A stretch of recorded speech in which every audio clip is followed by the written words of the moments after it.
Please give an energetic and warm welcome to the one and only Awadh Oja sir.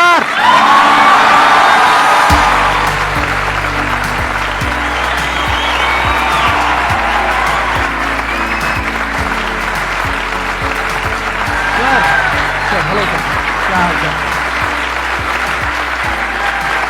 बैठिए जी, बैठिए। आइए। Thank you.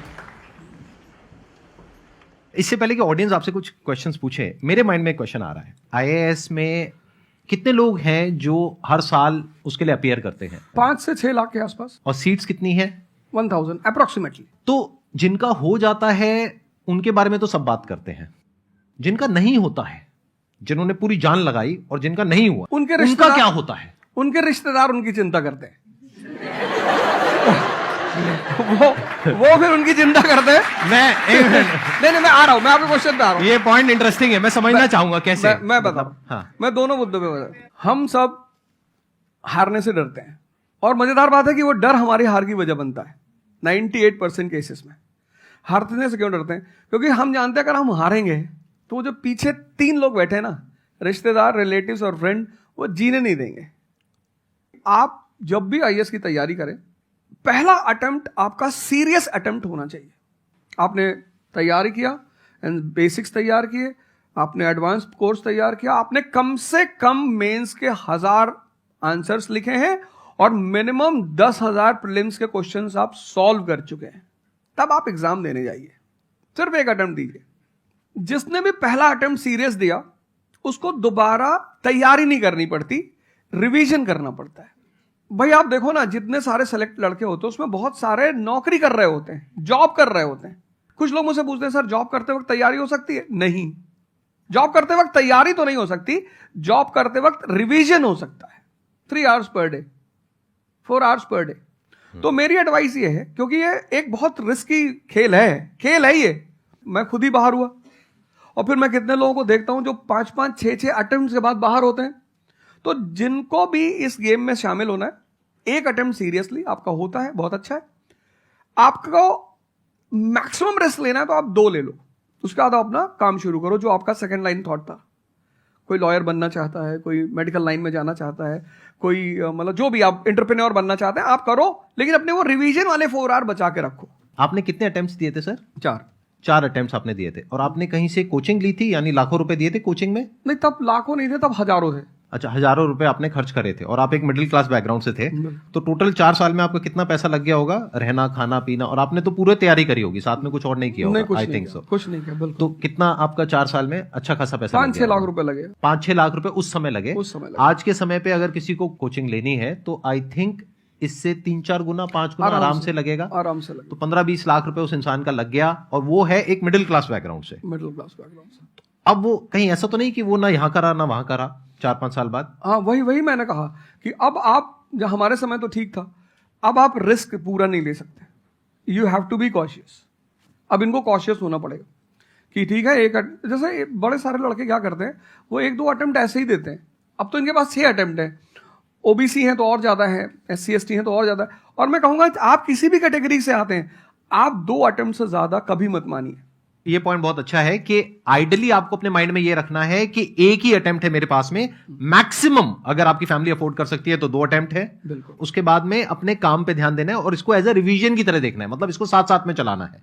ये नहीं कि अपने 5 साल या 6 साल लाइफ के सारे यही निकाल दिए और सारा पैसा घर वालों का लगा दिया, या उन्होंने खेत बेच दिया, या लोन ले लिया। ऐसी बहुत कहानियां मैंने सुनी है सर लोगों की, और बहुत ही दर्द होता है ऐसी कहानियां देख करके। ऐसे लोगों की जो कहानियां हैं वो उसको सुन करके बहुत ही बुरा लगता है अंदर से।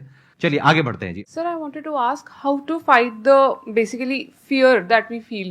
Like there are lot many fears that we face, not only in studies but in each aspect of life. There is some kind of fear. How to fight that? How to come back? How to have that courage in life? Fear बड़ी प्यारी चीज है। हमने कुछ words को बड़ा negative बना लिया है। जैसे अब बच्चा है 2 साल का, उसको तो फियर होता नहीं, उसे कुछ पता नहीं, उसने कोबरा देखा, जाके पकड़ लिया। वो तो बाद में घर वालों ने देखा तो पता चला कि भैया कोबरा पकड़ के घूम रहा है। लेकिन हम बड़े हो गए ना, अब हम कोबरा देखेंगे तो वो हमारी बॉडी की जो मैकेनिज्म है वो हमें वार्न करेगी, अलर्ट करेगी। That is natural fear. वो अच्छी चीज है। जिस चीज की आप बात कर रहे हो वो फियर नहीं है, वो ओवर थिंकिंग है। आज का जो युवा है वो फियर से परेशान नहीं है, वो ओवर थिंकिंग से परेशान है। अब ये ओवर थिंकिंग क्यों है, उस फैक्टर पे आते हैं। ओवर थिंकिंग की वजह क्या है? ओवर थिंकिंग की वजह यह है कि आज का समाज इतना एक्सपैंड कर चुका है। You are outside your house, तुमको तुम्हारी दोस्त मिल गई कि मैं कल लंदन से आई, क्या लाइफ है लंदन में यार, और मैं तो ये कर रही वो कर रही। आपको लगा हम ही पागल है यार, आईएएस की तैयारी कर रहे। फिर शाम को किसी फ्रेंड का फोन आ गया कि मैं तो अब ऑस्ट्रेलिया जा रही हूं, मैं तो वहीं सेटल हो जाऊंगी। 90s में हमारे पास इतने स्कोप नहीं थे। हमारी जो लाइफ थी वहां ओवर थिंकिंग इसलिए नहीं थी, आपने भी सर देखा होगा, क्योंकि हमारे पास इतने स्कोप नहीं थे। आज तुम्हारी जनरेशन में यू हैव मल्टीपल फील्ड्स, मतलब इतने सारे फील्ड्स ओपन है। तो जब तुम घूम के चारों तरफ देखते हो और तुम देखते हो कि तुम्हारे ही साथ के लोग बड़ी सारी फील्ड में एक्सेल कर रहे हैं, काम कर रहे हैं, अर्न कर रहे हैं, तो तुम्हारा दिमाग भागना शुरू करता है। फिर क्या होता है, हमारे पेरेंट्स हमसे ज्यादा ओवर थिंकिंग करते हैं, क्योंकि बड़े हमको लेकर कॉशियस होते हैं। हाँ। एक हमने ओवर थिंकिंग की, हम अपना संभाल लें किसी तरह। हम घर के अंदर गए, मम्मी रो रही है कि वो निशा मिली थी, 20 लाख का पैकेज है उसका। दूसरा प्रेशर तुम्हारे ऊपर आ गया। ये जो प्रेशर हम मल्टीपल फेस करते हैं, तो एक तुम्हारा प्रेशर, एक माँ बाप का प्रेशर। पता लगा बुआ जी ने रात में फोन कर दिया, क्या कर रही हो जी? तुम सारे लोग प्रेशर से लड़ रहे हो इस वक्त, मल्टीपल फ्रंट पे। ये कोई फियर उयर नहीं है। ये प्रेशर दूर कैसे होगा, इस पे थोड़ी सी बात कर ले। जहां इंटरनल ताकत है वहां कॉन्फिडेंस है। आज का युवा क्या कर रहा है, बादाम का तेल लगा रहा है, बादाम की क्रीम लगा रहा है, बादाम का साबुन लगा रहा है, खा रहा गुटखा।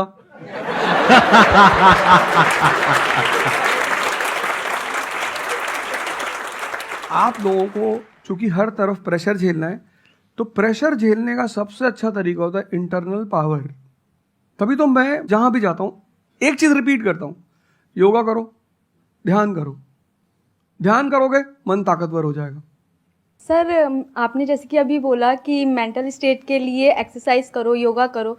तो पहले तो मैं फिजियोथेरेपिस्ट हूँ, ठीक है। मैं सुबह से मतलब योगा या एक्सरसाइज है मेरा डेली रूटीन है, करना भी और कराना भी। उसके बाद भी at the end of the day मैं डिप्रेस हो जाती हूँ। ये नहीं कि मन नहीं लगता, इस चीज़ में ही मन लगता है, फैमिली से भी पूरा मन लगता है, ठीक है। उसके बाद भी end of the day depress हो जाती हूँ। तो उसको डिप्रेशन कैसे कम करी जाए? हम किसके साथ रहते हैं वो बहुत इंपॉर्टेंट है। मेरे एक दोस्त मेरे साथ आ रहे थे आज से करीब 7-8 साल पहले, धौला कुआं से। रात का टाइम था और हम दोनों, मैं गाड़ी चला रहा था, हम इंडिया गेट के सामने से निकले तो उन्होंने मुझसे कहा कि अब हम बुढ़े हो गए हैं। मैंने गाड़ी रोकी, मैंने कहा उतरो। तो उन्होंने कहा कि क्या हुआ? मैंने कहा उतरो तो, उतरो जरा। उतर गए, मैंने दरवाजा बंद करो, चले गए।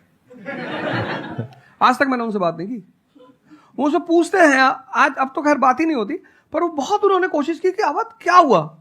तुम दिन भर अपने आप को मोटिवेट करती हो, काम करती हो, जब तुम वापस घर में आती हो, अपने समाज में जाती हो, तो सब तुम्हारे मेंटल स्टेटस का थोड़ी है, वो तुम्हारी सारी ऊर्जा को खींच लेते हैं।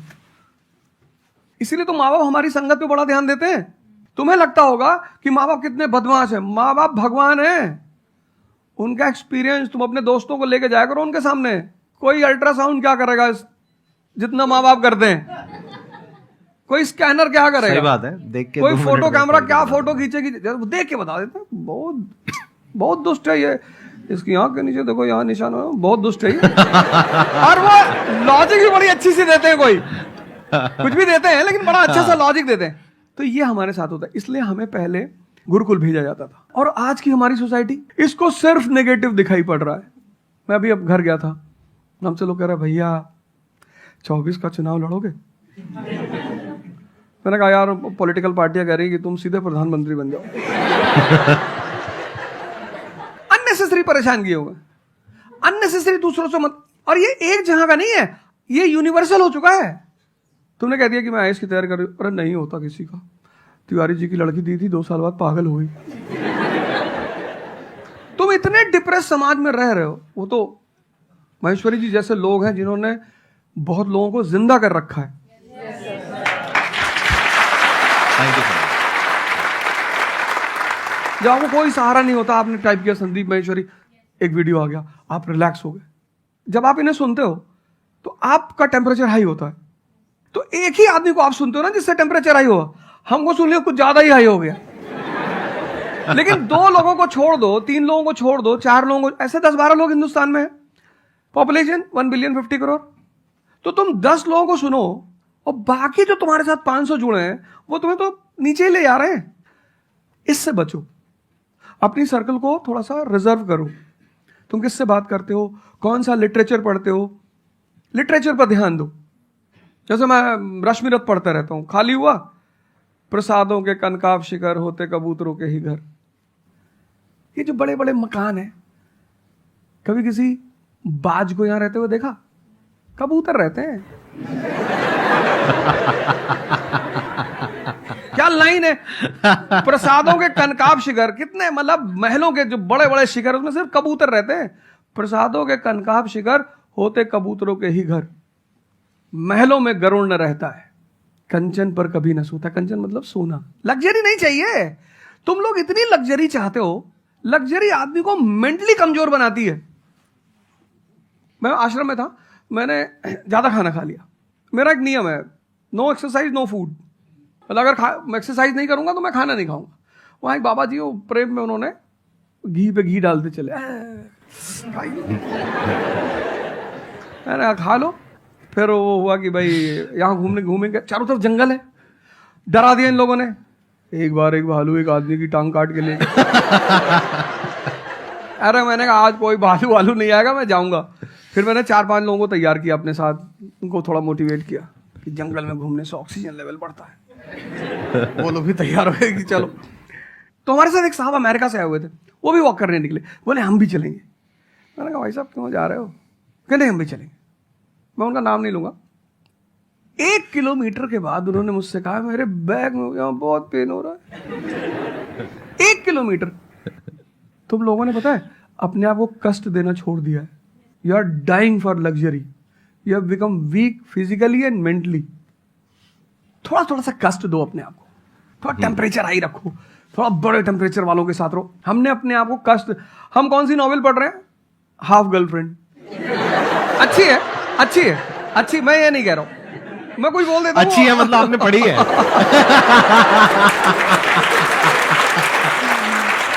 नहीं फिर कोई पकड़ निकाल लेगा, कोई वो क्लिपिंग निकाल लेगा, ओ गाली दे रहे थे उनको। नहीं, आपने बहुत सारी गलतियां कर दी, आपकी जनरेशन ने अपने को कष्ट देना छोड़ दिया। हाँ। आप पढ़िए बड़े बड़े लोगों, अंबेडकर को पढ़ो, उनका जीवन संघर्षों का, प्रभु राम का जीवन पढ़ो। ये सब संघर्ष, ये सब लोग हैं जिन्होंने जीवन में लड़ाइयां लड़ी हैं। आपने उनको साइडलाइन कर दिया। आप राणा प्रताप के बारे में कुछ जानते ही नहीं हो, आपको वो पोएम याद ही नहीं है, खूब लड़ी मर्दानी वो तो झांसी वाली रानी थी। आपको तो एक चीज बता दी, twinkle twinkle how I wonder. आप वंडर किए जा रहे हो पूरी जिंदगी में। आपने कहा कि पूरे दिन मैं अपना काम करती हूँ, दैट इज फिजियोथेरेपी जो आप करते हैं, और शाम तक आते आते आपको थोड़ा सा डिप्रेस फील होता है, थोड़ा सा डाउन फील होता है, तो उसके पीछे क्या रीजन है आप बताइए। जैसे कि मैं बाकी पेशेंट देखती हूँ पूरा दिन में, हाँ। बट जब मैं घर पे आती हूँ तो मैं अपने मम्मी पापा को देखती हूँ। ठीक है। जो मैं उनको कहती हूँ कि आपको ये एक्सरसाइज करनी है, ये करना है, आपके लिए ये ज़रूरी है, वो ये नहीं करते। तो फिर वो मुझे डिप्रेस होता है कि मैं जब सबको सही करती हूँ और मैं अपने घर में ही सही नहीं कर पा रही। आप सबको सही नहीं करते हो, आप उन लोगों को सही करते हो जो आपके पास आते हैं। हाँ एग्जैक्टली। तो अगर आपके पेरेंट्स सही नहीं होना चाहते हैं तो उनको कौन सही करेगा? बेसिकली हमारी प्रॉब्लम क्या है कि जो नहीं करना चाहता उसको भी करवाना चाहते हैं। एग्जैक्टली। फॉर एग्जाम्पल, आप में से यहाँ पे कुछ लोग बैठे हैं और बैठे हैं जो कहते हैं कि भाई आप कुछ भी बोल दो, हम तो जैसे थे वैसे ही रहेंगे, उखाड़ लो जो उखाड़ सकते हो, आप अकेले आ जाओ, आप साथ में ओझा सर को ले आओ, आप 10 को ले आओ, हम तो नहीं बदलने वाले। उनका कोई कुछ कर सकता है?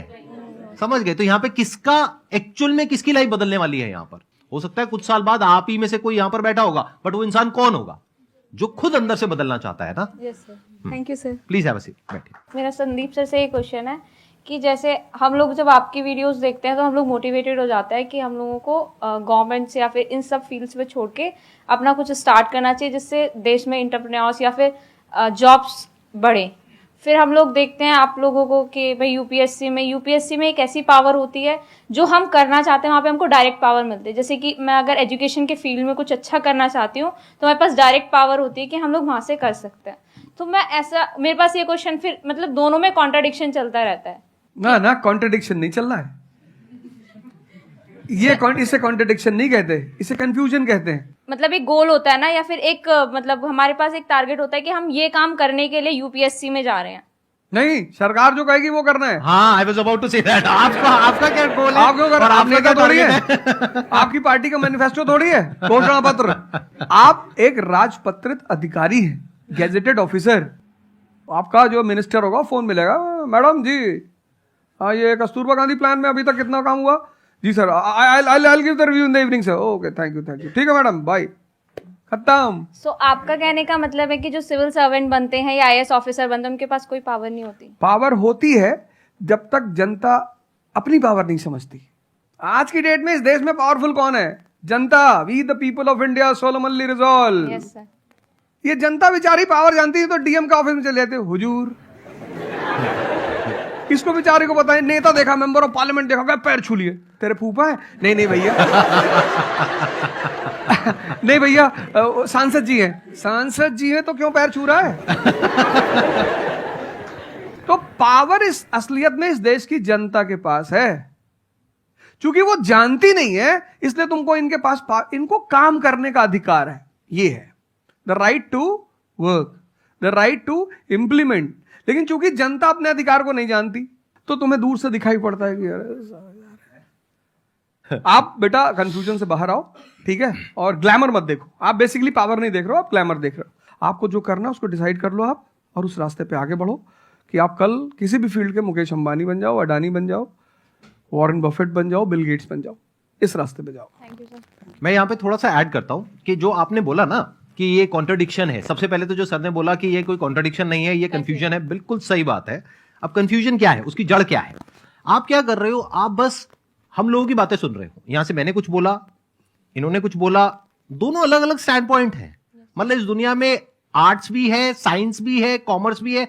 अब आप कहोगे अब तीनों में कॉन्ट्रडिक्शन है। अरे कॉन्ट्रडिक्शन नहीं है, अलग अलग लोगों के लिए अलग अलग स्ट्रीम्स है। डिपेंड्स अपॉन कि आपकी प्रेफरेंस क्या है, आपकी प्रायोरिटीज क्या है। तो आपको तीन चीजें देखनी पड़ेंगी, एक अपना पास्ट, अपना प्रेजेंट और अपना फ्यूचर।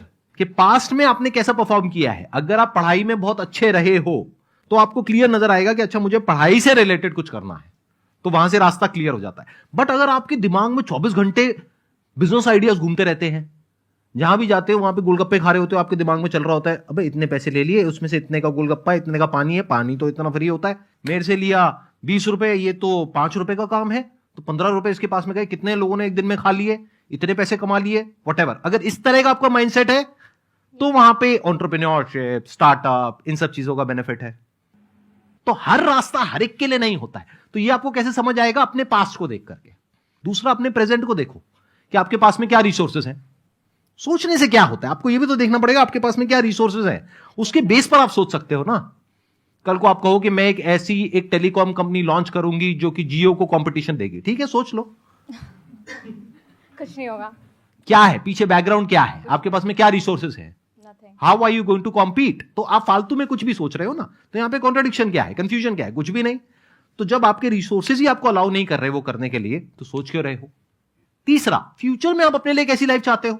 जैसे सर ने कहा कि पावर नहीं मिलती है वहां पे सर्व करना होता है। इस गलतफहमी से बाहर आ जाओ कि वहां पे पावर मिल जाएगी। पावर तो पूरी की पूरी एक हिरार्की है, जिस हिरार्की में टॉप पर पब्लिक बैठी है एक्चुअल में, वो हमें पता ही नहीं है। हमारे हाथ में पावर है, किसको वोट करना है, किसको पावर में लेकर के आना है। फिर उनकी पावर के अकॉर्डिंग आगे पावर का डिस्ट्रीब्यूशन होता है, पॉलिसीज का डिस्ट्रीब्यूशन होता है, फिर उसको इंप्लीमेंट करना होता है। तो आपको देखना है कि आपको एग्जैक्टली लाइफ में चाहिए क्या है। कि अगर आपका माइंड है बहुत ज्यादा क्रिएटिव, कि आपको हमेशा दिमाग में आइडियाज घूमते रहते हैं कि कुछ अजीब करना है, कुछ अलग करना है, ये करना है, वो करना है, तो फिर वो रास्ता आपके लिए नहीं है। क्योंकि वहां पे आपके पास में पावर नहीं है, रिस्पॉन्सिबिलिटी है। But once you go in the entrepreneurship space, वहां पे रिस्पॉन्सिबिलिटी नहीं है, वहां पे पावर है, पावर टू क्रिएट। अब आपको देखना है कि एट द एज ऑफ 42, 48 आप किसके जैसा बनना चाहते हो। अगर एक टीचर बनना चाहते हो तो ये रास्ता है। उसके अलावा जिन्होंने यूपीएससी को क्रैक किया है उन लोगों का आप लाइफस्टाइल देख सकते हो। वैसे बनना चाहते हो, बहुत बढ़िया। मेरे जैसा बनना चाहते हो, बहुत बढ़िया। किसी और के जैसा बनना चाहते हो, बहुत बढ़िया। बट किस बेस पर? अपनी पर्सनालिटी को देखो ना, क्या लाइन हो रहा है। सर एक्चुअली आपका सेशन देख के मैं पब्लिक स्पीकिंग सीख रहा हूँ, तो कॉन्फिडेंस बढ़ाने के लिए जो आसपास के स्कूल है ना, स्कूल क्लासेस जो है उनके पास मैं जाता हूँ बच्चों को थोड़ा सा ये करने के लिए। तो मैं जाके वहाँ पे रश्मि रथी सुनाता हूँ, मेरे को आती है थोड़ी थोड़ी, तो मैं वो सुनाता हूँ, छत्रपति शिवाजी महाराज के बारे में सुनाता हूँ। तो उन बच्चों का मैंने थोड़ा नोटिस किया, तो वो क्या कह रहे थे मुझे कि सर जो टीचर है अभी जो सिखा रहे हैं वो बस सब्जेक्ट के बारे में बताते हैं और बोरिंग तरीके से सिखाते हैं, ना कोई एक्स्ट्रा कुछ एक्टिविटी नहीं करवाते, कुछ नहीं करवाते। और जब ऐसा कोई एडिशनल गेस्ट आता है जो कुछ एडिशनल सिखाता है तो उनका माइंडसेट थोड़ा चेंज होता है कि सामने वाले टीचर से भी वो वही एक्सपेक्ट करते हैं। तो मुझे कभी कभी लगने लगा है कि मैं जाके गलत कर रहा हूँ या वो टीचर का, वो स्टूडेंट का देखने का नज़रिया बदल रहा है, तो वो वही से वो एक्सपेक्ट कर रहा है और उनका मन वहीं पे नहीं लग रहा है वो सब्जेक्ट में। तो अभी मैं क्या काम करने के दो तरीके हैं।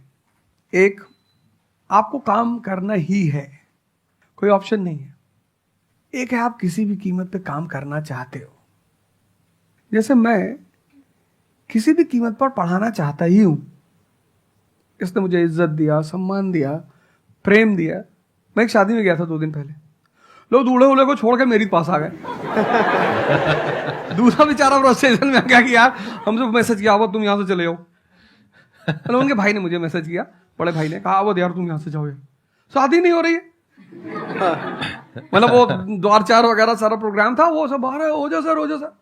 तो हमारा जो देश का शिक्षक है उसके मन में कोई मोटिवेशन नहीं है कि वो क्यों पढ़ाए। जैसे हमारे घर मामा आए, हमारे उनके आने पे हम बड़े खुश होते थे कि मामा आए। क्यों? क्योंकि हमें पता था कि ये जब जाएंगे तो पैसा देके जाएंगे। इस देश के शिक्षक को, सरकार को कुछ ऐसा करना चाहिए कि उसके मन में एक मोटिवेशन हो कि 6 बजे का स्कूल है, वो सुबह 4 बजे पहुंच जाए। कुछ ना करे इस देश की सरकार, सिर्फ उनको वीआईपी का दर्जा दे दे। फिर आप देखना, पैसा तो कौन नहीं कमा रहा है, शिक्षक सम्मान चाहता है। तो मैं अपने टीचरों से पुराने मिलता हूं, तो जैसे कहीं मिल गए वो सड़क पे, मैं खड़ा हो गया, रोक दिया सब, हाँ सर, पैर चले, तुरंत ऐसे सीना उन्हें चौड़ा कर लेते हैं कि हमारा बच्चा है जी। शिक्षक एक दुनिया की ऐसी लॉबी है जिसको सम्मान चाहिए। आप लोग कहीं भी अपने पुराने टीचरों को मिला करो, ठीक है, हो सकता है उन्होंने आपको कभी मारा हो, डांटा हो, कुछ बोला हो, लेकिन अब आप उनको थोड़ा सम्मान दे दिया करो, उससे बड़ा उन्हें फील होगा। हमारे देश के शिक्षकों के पास इनर मोटिवेशन की कमी है। कुछ लोग हैं जो इंडिविजुअल मोटिवेटेड रहते हैं, वो करते हैं कई सारे टीचर, लेकिन वो इंडिविजुअल। कुछ लोग होते हैं ना जिनको अपने धर्म का एहसास होता है, उनके लिए वो ड्यूटी नहीं होती, वो धर्म है उनका।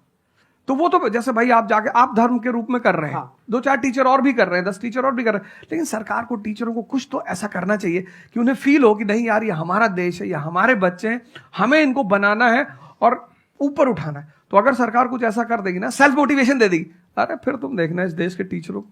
सर, इसमें आपसे बात करते करते ना मेरे माइंड में एक सॉल्यूशन आ रहा है, क्योंकि एज एन एंटरप्रेन्योर मेरे माइंड में सिस्टम्स एंड प्रोसेसेस घूमते हैं।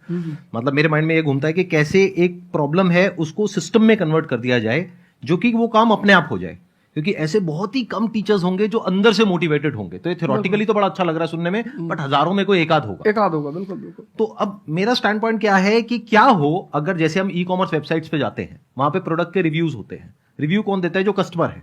तो टीचर का रिव्यू कौन दे सकता है? जो बाहर बैठा है उस कमरे से वो, या जो कमरे के अंदर बैठे हैं। तो अगर कुछ ऐसा सिस्टम हो जाए, एक ऐसा प्लेटफॉर्म बन जाए गवर्नमेंट का जहां पे सारे टीचर्स लिस्टेड हो और based upon the number of reviews and the quality of reviews उनको रिवॉर्ड दिया जाए अच्छा ऑटोमेटिकली। कि मतलब जो नंबर 1 पे आया उसकी सैलरी डबल, कि अगर उसकी 50,000 है तो 1 लाख। बहुत अच्छा सोल्यूशन। और जिसके इतने रिव्यूज आए, यानी जिसके 4 स्टार या उससे ऊपर आए, उनकी सैलरी सीधा डबल हो गई। तो फिर देखो क्या मजा आता है। फिर हिस्ट्री पढ़ाने का जो स्टाइल है ना, वो सारे टीचर्स आएंगे अवध ओझा सर के चैनल पर और आकर के सीखेंगे भाई क्या कहानी है ये, ऐसे कैसे पढ़ाएं कि बच्चे दीवाने हो जाए। और फिर अपने आप को अपग्रेड करेंगे। नहीं तो अपग्रेड करने की मोटिवेशन कहां है? जैसे एक एंटरप्रेन्योर होता है, उसके पास में तो मोटिवेशन होती है कि अगर मैंने अपने जो भी प्रोडक्ट है, सर्विस है या काम है, उसको अपग्रेड किया तो करते ही मेरे को इमीडिएट रिवॉर्ड मिलेगा। जैसे सेल्स टीम में अगर आप कहीं पर काम करते हो, कितने लोग सेल्स डिपार्टमेंट में है, अलग अलग कंपनी में जो जॉब कर रहे हैं, तो सेल्स में इंसेंटिव का एक सिस्टम होता है। तो वहां पर क्लियर पता होता है कि मैंने ये टारगेट अचीव किया तो ये है। तो एक क्लियर कट टारगेट होना चाहिए which is measurable, not theoretical but actual, objective not subjective. कि ऑब्जेक्टिव एक टारगेट होना चाहिए in terms of numbers which can be calculated and a transparent system, जहां पे स्टूडेंट्स वोट करेंगे, और जो टीचर्स जीतेंगे पूरे इंडिया लेवल पे या स्टेट लेवल पे, उनको बुला करके जो हमारे देश के प्रेसिडेंट हैं या प्राइम मिनिस्टर हैं वो आकर के रिवॉर्ड देंगे। Yes sir.